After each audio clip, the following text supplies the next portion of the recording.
கோவை சங்கனூர் ஓடையில் குப்பைகளும் சாக்கடை கழிவுகளும் தேங்கியிருப்பதால் சுகாதார சீர்கேடு ஏற்பட்டுள்ளது. மாசடைந்த ஓடையை விரைந்து தூர்வார வேண்டும் என்ற கோரிக்கை எழுந்துள்ளது. இது குறித்த கூடுதல் தகவல்களை நமது செய்தியாளர் சுரேஷ்குமார் வழங்க கேட்கலாம். சுரேஷ்குமார், அந்த ஓடையை தூர்வாருவதற்கான நடவடிக்கைகள் ஏதேனும் எடுக்கப்பட்டு இருக்கிறதா? அது தொடர்பான முழு விவரங்கள். இதனால் அந்த பகுதியில் சுகாதார சீர்கேடு ஏற்படுவதற்கான ஒரு வழியாகவும் சொல்லப்படுகிறது. இது தொடர்பான முழு விவரங்கள். அதாவது கடந்த வாரம் கோவை மாவட்டத்தில் கடுமையான கனமழை இருந்து வந்தது. மேற்கு தொடர்ச்சி மலைப்பகுதிகளில் கனமழை பெய்ததன் காரணமாக சிறுவாணி அணையின் நீர்மட்டம் மட்டுமல்லாது கோவை மாவட்ட சுற்றுவட்டாரத்தில் உள்ள அணைகளின் நீர்மட்டம் வெகுவாக உயர்ந்தது. நொய்யல் ஆற்றிலும் அதிகப்படியான மழைநீர் பெருக்கெடுத்து ஓடியதை நாம் பார்க்க முடிந்தது. அந்த வகையில் நொய்யல் ஆற்றோடு இணையக்கூடிய சங்கனூர் ஓடை என்று காலமாக அழைக்கப்பட்டு வந்த சங்கனூர் ஓடை காலப்போக்கில் ஆக்கிரமிப்பாலும் கழிவு நீரினாலும் குப்பைகளாலும் காலப்போக்கில் அது சங்கனூர் ஓடை பதிலாக சங்கனூர் பள்ளம் என்று அழைக்கும் அளவிற்கு அதனுடைய அவலநிலை இருக்கிறது. அந்த வகையில் மொத்தமாக நொய்யல் ஆற்றில் இணையக்கூடிய இந்த சங்கனூர் ஓடை 16 கிலோமீட்டர் தூரம் நீளம் கொண்டது. இதில் 11 கிலோமீட்டருக்கு மாநகர் பகுதியில் இந்த சங்கனூர் ஓடை செல்கிறது.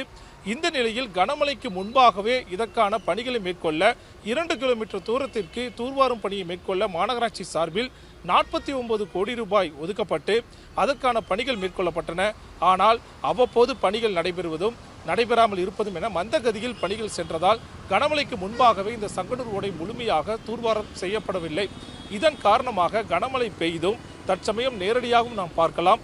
சங்கனூர் ஓடையில் டன் கணக்கில் குப்பைகளும் வீட்டு கழிவுகளும் சாக்கடை கழிவுகளும் செல்வதைத்தான் நாம் பார்க்க முடிகிறது.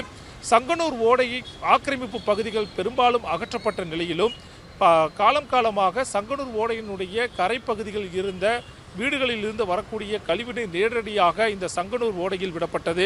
இதனால் மழைநீர் செல்வதற்கு பதிலாக டன் கணக்கில் குப்பைகள் குவிந்து கிடப்பதும் சாக்கடை நீர் செல்வதையும் பார்க்க முடிகிறது. மேலும் இது கவுண்டம்பாளையம் வழியாக செல்லக்கூடிய ஒரு சங்கனூர் ஓடையாக இருக்கிறது. இதில் தடாகத்திலிருந்து வரக்கூடிய இந்த ஓடையானது கவுண்டம்பாளையம், நவ இந்தியா, திருச்சி சாலை, அவினாசி சாலை என 11 கிலோமீட்டர் தூரம் பயணித்து நொய்யல் ஆற்றிலுடன் கலக்கிறது. ஆனால் தற்சமயம் இந்த கழிவு நீரே கலக்கும் சூழல் இருக்கிறது. மேற்கொண்டு இந்த சங்கனூர் ஓடை முழுமையாக இதுவரை தூர்வாரம் செய்யப்படவில்லை. இதனை உடனடியாக தூர்வாரி வரக்கூடிய மழைக்காலங்களிலாவது இதில் சாக்கடைக்கு பதிலாக மழைநீரை காண வேண்டும் என்ற ஒரு ஏக்கத்தை ஆர்வலர்கள் வெளிப்படுத்தியிருக்காங்க. மேற்கொண்டு இந்த ஓடை செல்லக்கூடிய சாலை பகுதிகளில் கடுமையான துர்நாற்றம் வீசக்கூடிய நிலையும், இந்த ஓடையை ஒட்டியுள்ள வீடுகளில் கொசுக்கள் தொல்லை அதிகமாக இருக்கும் நிலையும், இந்த மழைக்காலத்துக்கு அப்புறம் வரக்கூடிய பல்வேறு நோய்களுக்கு இந்த ஓடையே காரணமாக இருக்கக்கூடிய நிலைக்கு தற்சமயம் மாநகராட்சியில் மையப்பகுதியில் இந்த ஓடை அமைந்திருக்கிறது. எனவே வரக்கூடிய மழைக்காலங்களுக்கு முன்பாக ஏற்கனவே ஒதுக்கப்பட்ட நிதிகளின்படி அதற்கான தூர்வாரும் பணிகளை மேற்கொள்வதோடு மீதம் இருக்கக்கூடிய தூரத்திற்கும் உடனடியாக தூர்வாரும் பணிகளை மேற்கொண்டு அதிகப்படியான வாகனங்களையும் பணியாட்களையும் ஈடுபடுத்தி வரக்கூடிய கனமழைக்கு முன்பாக இந்த ஓடையை தூர்வாரி மீண்டும் இதனை உயிர்ப்பிக்க வேண்டும் என்பது இயற்கை ஆர்வலர்களின் கோரிக்கையாக இருக்கிறது.